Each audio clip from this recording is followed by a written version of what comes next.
আসসালামু আলাইকুম এভরিওয়ান। আজকের ভিডিওর টপিক হচ্ছে আপনারা এইচএমআই স্ক্রিনে যে ডিজাইনটি দেখতে পাচ্ছেন সেটা হচ্ছে এখানে রয়েছে স্টার্ট বাটন। যদি স্টার্ট বাটনে আমরা প্রেস করি আমাদের সেকেন্ড ইউনিটে টাইম কাউন্টিং শুরু হবে দেখেন, এবং যদি স্টপ বাটনে প্রেস করি সাথে সাথে আমাদের টাইম 0 হয়ে যাবে। তো এই টাইম কাউন্টিং প্রজেক্টটি কীভাবে এইচএমআইতে ডিজাইন করতে হয় এবং পিএলসিতে কীভাবে প্রোগ্রামিং করতে হয় সেটা সম্পূর্ণভাবে দেখব আজকে।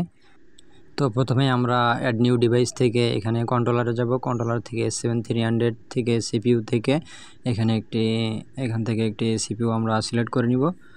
তো আমাদের সিপিইউ সিলেক্ট করা ডান, এবং আমরা আবার অ্যাড নিউ ডিভাইসে যাব এবং এইচএমআই থেকে একটি এইচএমআই সিলেক্ট করে নিব।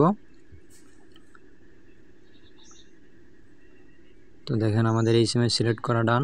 এখন এখান থেকে পিএলসিতে কমিউনিকেশন করাই দিব। তো এইচএমআই থেকে এইখানে পিএলসিতে